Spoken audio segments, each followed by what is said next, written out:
Horror stories. वो स्त्री कल आना, ये डायलॉग तो हम सब ने ही सुना है। स्त्री मूवी का डायलॉग है और उसमें हमने ये भी देखा है कि किस तरीके से जब भी स्त्री किसी के पीछे खड़े होकर उसे बुलाती है तो मानो उसकी बॉडी ठंडी पड़ जाती है। लेकिन आज जो मैं स्टोरी आपको बताने वाला हूँ, वो स्टोरी जानने के बाद शायद आपकी आत्मा आपके शरीर को छोड़ के बाहर आ जाए, क्योंकि आज भी बंगाल के एक गांव में स्त्री से भी कई ज्यादा खतरनाक एक आत्मा घूमती है, जो रात होते ही बाहर आती है और बच्चों को और मर्दों को अपना शिकार बनाती है, और शिकार भी इस तरीके से बनाती है जो कोई सपने में भी नहीं सोच सकता।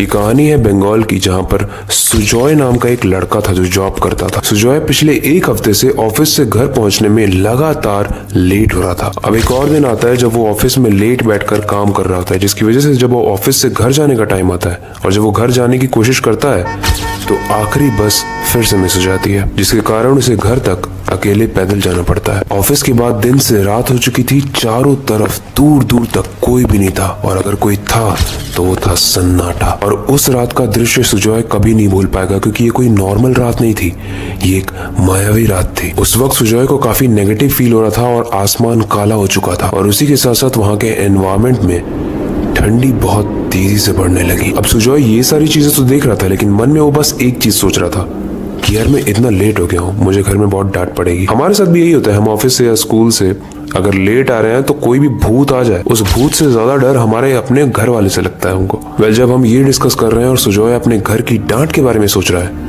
तो उसे धीरे से एक आवाज आती है। अब ये आवाज सुजॉय के लिए थोड़ी जानी पहचानी थी, और जिसकी वो आवाज थी वो ये कहती है, सुजू तुम कहाँ जा रहे हो। सुजॉय को ये काफी हद तक कंफर्म हो गया था कि ये जो आवाज है ये उसके चाची की है। दरअसल सुजॉय की माँ का बचपन में ही देहांत हो गया था, जिसकी वजह से उसकी चाची उसको संभाल रही थी और उसको प्यार से वो सूजू कहती थी। लेकिन ट्विस्ट ये है कि चाची की मौत भी 8 साल पहले हो चुकी थी। तो सुजॉय को आवाज दे कौन रहा था? इस आवाज में एक अलग ही नशा और डर था।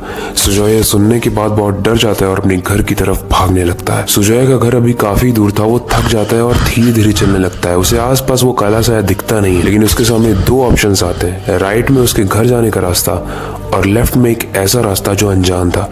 वो राइट जाने ही वाला होता है, तभी लेफ्ट रास्ते से एक आवाज आती है, सुजॉय तुम अपनी चाची से बात नहीं करोगे? सुजॉय को अपनी चाची से बहुत लगाव था, उसे लगा कि उसकी आत्मा है चाची की जो उनसे बात करना चाह रही है। वो थोड़ा इमोशनल होके लेफ्ट वाला रास्ता चूज करता है। यही गलती जो हर हॉरर मूवी में एक बेवकूफ करता है। अब सीन कुछ ऐसा है कि वो जो काली घटा थी जिसने चांद को ढक के रखा था वो हट जाती है, चांद दिखने लगता है और हल्की हल्की प्यारी प्यारी हवा चलने लगती है। सुजॉय कहता है, चाची कहाँ हो आप? सुजॉय को धीरे धीरे काला सा साया दिखने लगता है, जिसके पास से उसे एक हंसी की आवाज आती है जो कि काफी डरावना एनवायरनमेंट बनाती है। उस काले साये के बाल इतने ऊपर तक थे मानो आसमान छू रहा था। सुजॉय फिर से पूछता है, चाची क्या ये आप हो?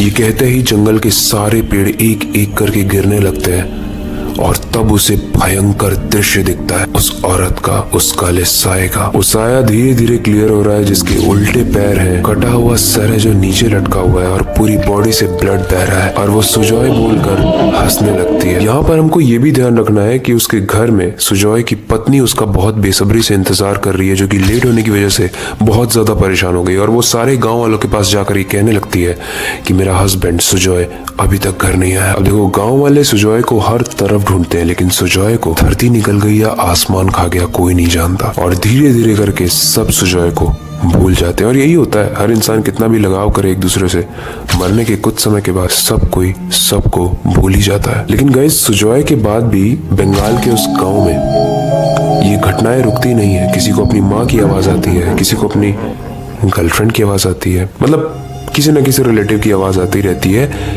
लेकिन एक चीज कांस्टेंट है कि जिसकी भी आवाज आए वो फीमेल होती है, वो लड़की ही होती है या औरत होती है, लेकिन उसका डिस्क्रिप्शन जो होता है, जिस तरीके से वो दिखती है, वो एकदम वैसा ही था जैसा सुजॉय दिखता है, यानी उल्टे पैर, पूरा शरीर ब्लड में लथपथ और एक कटा हुआ सर जिसमें से आंख लटक रही थी। हर कहानी की तरह इस कहानी पर भी बिलीव करना तो थोड़ा मुश्किल है, लेकिन आपको क्या लगता है? इस कहानी को सुनने के बाद कोई भी रिलेटेड फीडबैक हो आप कमेंट सेक्शन में जरूर बताना, और क्या आपको ये कहानी सच्ची लगती है या मनगढ़ंत, वो भी मुझे बताना। लेकिन ये कहानी तो चुड़ैल की थी, नेक्स्ट कहानी असली भूत की होगी, जो कि एक सेलिब्रिटी ने एक्सपीरियंस किया था, और वो कहानी आपके होश उड़ा देगी।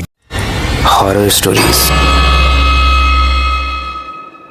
कहावत के बारे में तो आपने सुना ही होगा, इस दुनिया की जितनी भी चीजें हैं वो सब एक छलावा है, चाहे वो उत्तराखंड के माउंटेन्स हो या फिर आपकी एक्स। और मैं ऐसा इसलिए कह रहा हूँ क्योंकि आज की स्टोरी वो एग्जाम्पल है कि कैसे एक पहाड़ दिन के समय में बहुत खूबसूरत होता है, लेकिन वही पहाड़ रात में आत्माओं का यानी छलावों का एक अट्रैक्शन पॉइंट बन जाता है, एक घर बन जाता है। लेकिन ये सब तो कहीं सुनी बातें, क्या किसी ने एक्सपीरियंस भी किया है? एक्सपीरियंस किया है और वही एक्सपीरियंस आपको इस स्टोरी में शेयर करने वाला हूँ। देखो, बी प्राक एक पंजाबी सिंगर है जिन्होंने बॉलीवुड में भी बहुत सारे गाने गाए। एक दिन वो अपने कजन्स के साथ बस बुक करके पहाड़ों में गए हुए थे उत्तराखंड में। देखो, दिन के समय में तो इन्होंने उत्तराखंड के पहाड़ों की खूबसूरती को बहुत एंजॉय किया, लेकिन इन्हें नहीं पता था कि रात होने वाली है और ये रात उनकी जिंदगी की सबसे काली रात बनने वाली थी। बी प्राक और उनके कजन्स ने 2 रूम बुक किए हुए थे एक होटल में, लेकिन बैचलर्स को सबसे बड़ी एक चुल होती है और वो चुल होती है चाय पीने की। च से चुल, च से चाय। और एक नॉर्मल टाइम पे चुल नहीं हुई, रात में चुल हुई। रात के 2 बजे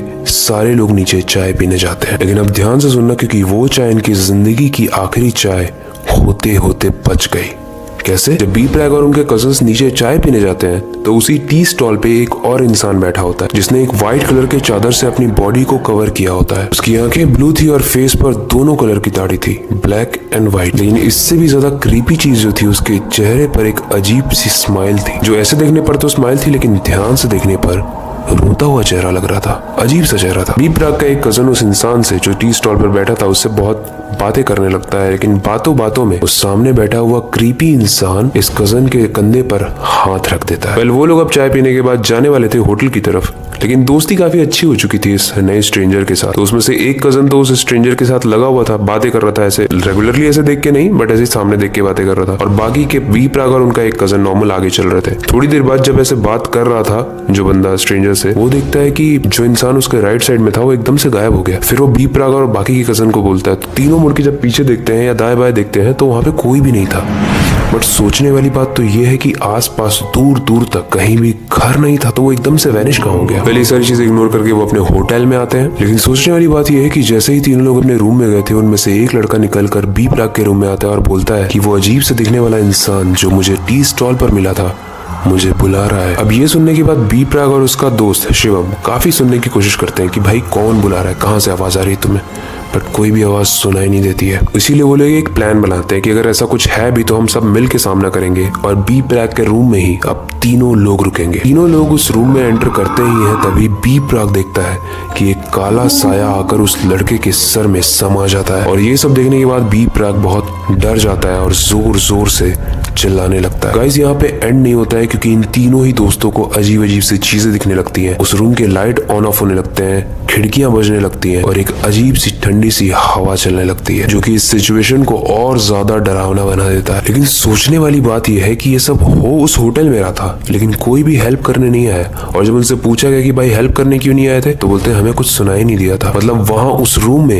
एक अलग मायावी दुनिया बन चुकी थी, एक छलावे की दुनिया बन चुकी थी। गाइस, ऐसा एक्सपीरियंस करने के बाद कोई भी इंसान किसी भी कितने भी महंगे होटल में रुका हो, वहां से धोती उठाकर भागेगा। और ये सेम चीज हुआ। वो लोग धोती तो नहीं पहने थे बट भाग गए बहुत तेज। कुछ देर जाने के बाद उन्हें एक साधु के बारे में पता चला। तो साधु ने बताया कि रात के समय में वो आत्माएं जिनको मोक्ष नहीं मिला है, वो एक छलावा का रूप लेती हैं। और छलावा यानी कोई भी रूप ले सकती हैं। वो एक जानवर का रूप ले सकती हैं, वो एक इंसान का रूप ले सकती हैं। वो तुम्हारे साथ आएंगी, बैठेंगी, बात करेंगी। लेकिन अगर तुमने उनसे बात कर ली और उनकी आंखों में आंखें डालकर देख लिया तो तुमसे ज्यादा बदनसीब स्पेशली उस रात के लिए तो कोई नहीं होगा। अब मैं तो यही कहूंगा कि रात के 2 बजे अगर आपको चिल होती है चाय पीने की, तो चाय मत पियो, क्योंकि अगर आप चाय पियोगे तो हो सकता है कोई और आपका खून भी पी जाए। और इससे बहुत ज्यादा क्लियर हो जाता है कि जो इंसान टी स्टॉल पे बी प्राक और उसके कजन्स को मिला था वो इंसान नहीं था, वो एक छलावा था। गाइस, इस स्टोरी के बाद मैंने और ज्यादा रिसर्च की और मुझे पता चला कि छलावा हमारे एंशिएंट टाइम्स में भी थे। रामायण महाभारत में भी उनका जिक्र है। और इन छलावों की सबसे ज्यादा शक्ति पानी के पास जाकर बढ़ जाती है। तो अगर आपके साथ ऐसा कोई भी एक्सपीरियंस होता है तो आप कोशिश करना कि वो इंसान या वो छलावा आपको किसी भी नदी या ऐसे सोर्स के पास ना ले जा पाए, क्योंकि वहां पे वो सबसे ज्यादा पावरफुल होता है और माना जाता है कि फिर वो गला काट कर खून पी जाता है। वेल, आपको क्या लगता है इस स्टोरी से रिलेटेड कोई भी फीडबैक हो कमेंट सेक्शन में जरूर बताएं। Horror stories